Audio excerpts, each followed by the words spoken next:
देखिए ऐसा है, बहुत सारी आंतरिक बातें होती हैं। जिस घर में आप लंबे समय काम किए, लंबे समय साथ रहे, जो इंटरनल इश्यू होते हैं वो इंटरनली होते हैं। हम इतना ही कहना चाहते हैं कि टिकैत परिवार से हमें कोई ज़्यादा शिकायत नहीं है। परिवार अलग होता है, संगठन अलग होता है, लेकिन जो संगठन का स्ट्रक्चर होता है, एक जो लोकतंत्र की हम दूसरे, जब हमारे पास हमारे संगठन में ही लोकतंत्र नहीं होगा तो दूसरे संगठन में लोकतंत्र की बात कैसे कर सकते हैं? हम दूसरी पार्टी पे सवाल कैसे उठा सकते हैं? तो इस तरह की बहुत सारी बातें थी। बाकी हमने सब कुछ सीखा है रह के, तो दुख हमें भी है, लेकिन हो सकता है कि कुछ लोगों की कुर्बानी से ही संगठन रास्ते पे आ जाए। अच्छा, आपको विचारधारा के लिए पहले से अलग हुई या अभी जो 13 महीने आंदोलन चलाते हैं? देखिए, जब कोई आदमी या संगठन ताकतवर होता है, उसके पास बहुत चाटुकार और ककार और अवसरवादी व्यक्ति आ जाते हैं। जिस संगठन का जिसका वास्ता 6 दिन का भी नहीं है, जब वो पदों पर आएंगे तो किस तरह की विचारधारा काम करेगी। ये कुछ चीज़ों का इस तरह का मतभेद था, वो चीज़ें सुधर नहीं पा रही थी, तो हो सकता है कि हमारे लोगों के अलग होने से उन चीज़ों में सुधार आए, एक झटका लगे, एक महसूस करें कि यहाँ कुछ ना कुछ गलती तो रही होगी। ऐसे ही कोई इतना लंबे समय के संघर्ष को आज हम 25-30 साल लेके और फिर शून्य से शुरू करने का प्रयास कर रहे हैं, तो ऐसा नहीं है कि किसी को भी बिछड़ने का दुख नहीं होता, लेकिन समाज में एक प्रयास रहेगा, वो प्रयास हम करेंगे जितना कर पाएंगे। आपके लिए गद्दार जैसे शब्दों का इस्तेमाल किया जा रहा है। बड़े नेता का बड़ा दिल होना चाहिए। गद्दार केवल किसी से अलग होना ही गद्दारी नहीं होती। गद्दारी करने के लिए तो बहुत सारी चीज़ें, मतलब वो तथ्यात्मक बातें तो कहें। अच्छा, आप बीके को छोड़ने से पहले आपको राकेश जी बनाने भी गए थे?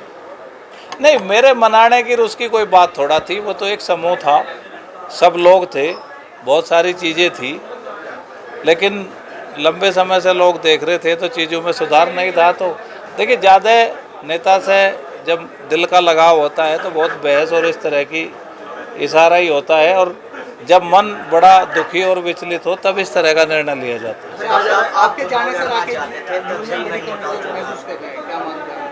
नहीं, एक व्यक्ति के जाने से संगठन पर क्या फर्क पड़ता है? संगठन में बहुत लोग हैं, अगर संगठन के पास विचार होगा तो संगठन और भी ज़्यादा मजबूत होगा।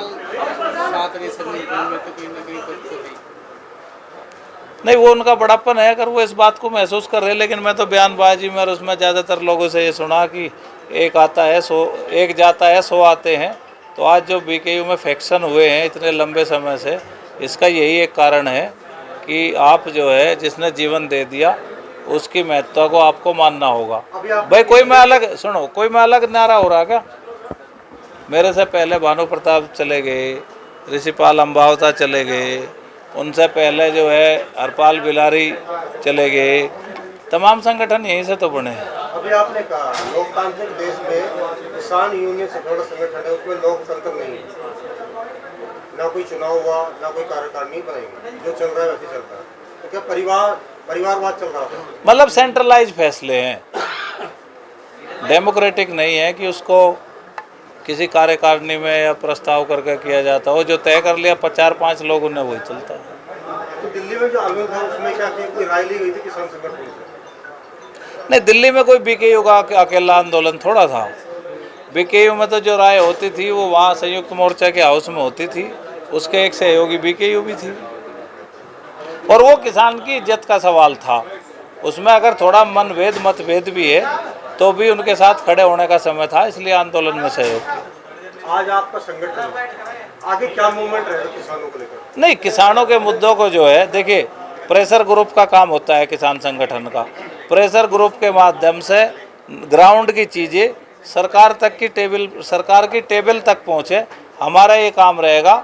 आंदोलन करती है जनता अगर पूरा सहयोग करेगी और कोई इतना बड़ा विषय होगा तो निश्चित सारी चीज़ें होंगी, लेकिन हमारा काम तो सरकार को बताना और उस पर काम करना ही है ना। और अगर सरकार काम नहीं करती तो फिर जनता का काम है कि सड़कों पर आए और सरकार को हिलाने का काम करें। आज आप सबसे बड़ी समस्या किसानों की क्या मानते हैं? आज जो है सबसे बड़ी किसानों की समस्या है किसानों की उत्पादन लागत का बढ़ना और कृषि मूल्यों का लाभकारी ना मिलना। इस देश में अगर किसान का भला करना है तो कृषि उत्पादन लागत को कम करना होगा, क्योंकि महंगाई के नाम पे किसानों को उनकी फसलों का उचित मूल्य नहीं मिलता। अभी देखा होगा इस बार गेहूं किसान को कुछ उम्मीद थी, लेकिन गेहूं निर्यात पर पाबंदी लगा दी गई।